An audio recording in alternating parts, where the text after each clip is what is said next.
Dear me, here you are again, starting another entry, knowing exactly what you need to say, and fighting yourself not to write it. You've neglected prayer. You know it. God knows it. Your mind knows it. Your body knows it. Your emotions know it. You can feel the distance. You can feel the emptiness.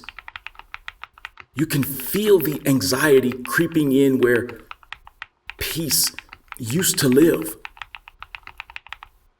You can feel the weight in your chest that used to lift the moment you fell on your knees. And today, you are finally saying the thing you've avoided for way too long. You need to pray. Not later. Not when life gets quieter. Not when you feel more spiritual. You need to pray now, because without prayer, you are not you. You've read the verses 100 times. Pray without ceasing. 1 Thessalonians 5:17. The prayer of a righteous man is powerful and effective. James 5:16. Call to me and I will answer you. Jeremiah 33:3. You quote them. You believe they're true, but lately you haven't been living like they are. And your life shows it. The stress, the fear, the irritability, the overthinking, the emotional exhaustion, all of it traces back to the same missing piece. You've been trying to carry life without talking to the one who actually carries you. And now you're learning something science has been quietly confirming for years. Prayer changes your brain. Prayer changes your emotions. Prayer changes your body. Prayer changes your life. Neuroscience studies from the University of Pennsylvania found that 12 minutes of daily prayer literally rewires the brain, strengthening areas involved in focus, emotional regulation, and compassion, and decreasing activity in the amygdala, the fear center. MRI studies showed prayer increases serotonin and dopamine, the exact chemicals every antidepressant tries to raise. And the one who created those chemicals is the same one you keep treating like a stranger. Harvard Medical School reports that prayer reduces blood pressure, inflammation, cortisol, and markers of chronic stress. Multiple long-term studies show that people who pray regularly have lower depression rates, lower anxiety, slower aging, stronger immune systems, and even longer life expectancy. And you're sitting here realizing everything prayer does scientifically, God already promised spiritually. You will keep him in perfect peace whose mind is stayed on you. Isaiah 26:3. Cast your cares on him, for he cares for you. 1 Peter 5:7. Be anxious for nothing, but in everything by prayer and supplication, and the peace of God will guard your heart and your mind. Philippians 4:6-7. Scripture said thousands of years ago what neuroscience finally proved. Prayer heals the mind. Prayer calms the emotions. Prayer protects the heart. Prayer strengthens the body. Prayer changes the person who prays. And you need that change desperately. You need the strength prayer gives.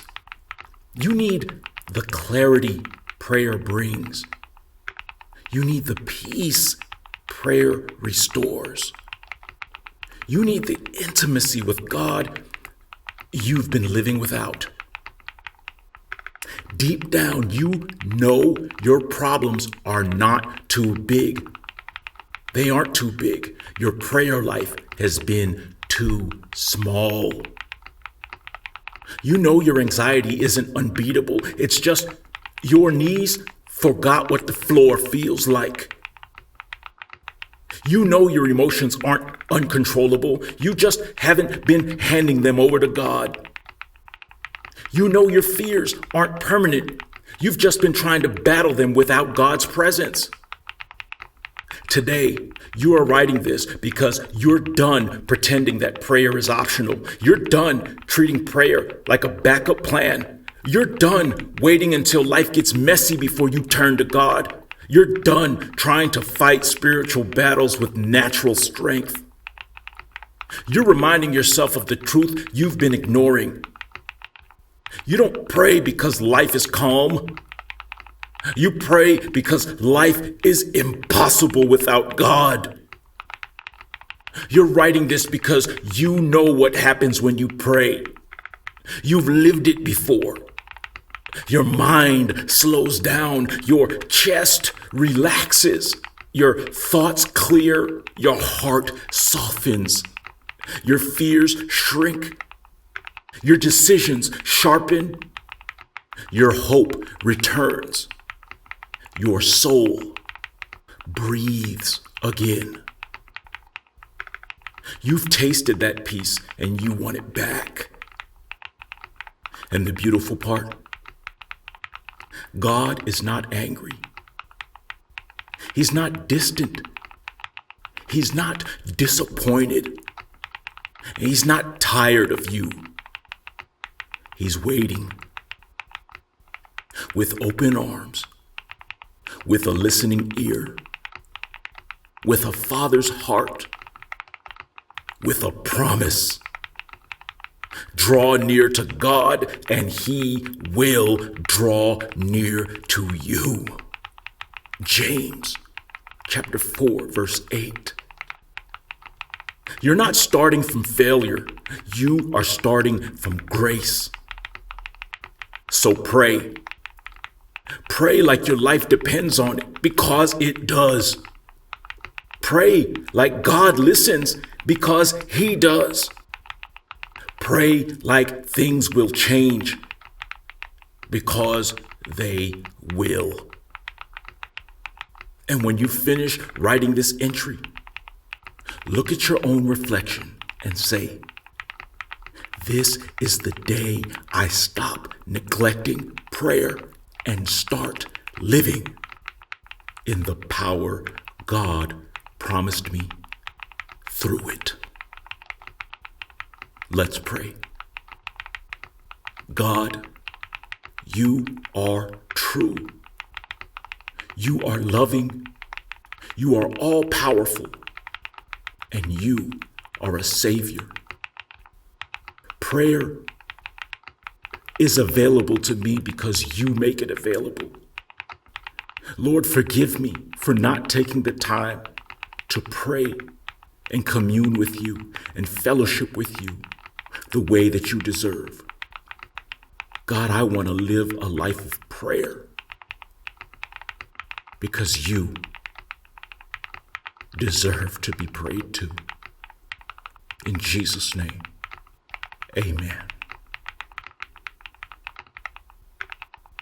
Dear you, if you know that prayer has been what you have been missing, and you know you need to get down on your knees, you know you need to spend time in prayer, please like this, subscribe, Share it with someone who needs to pray.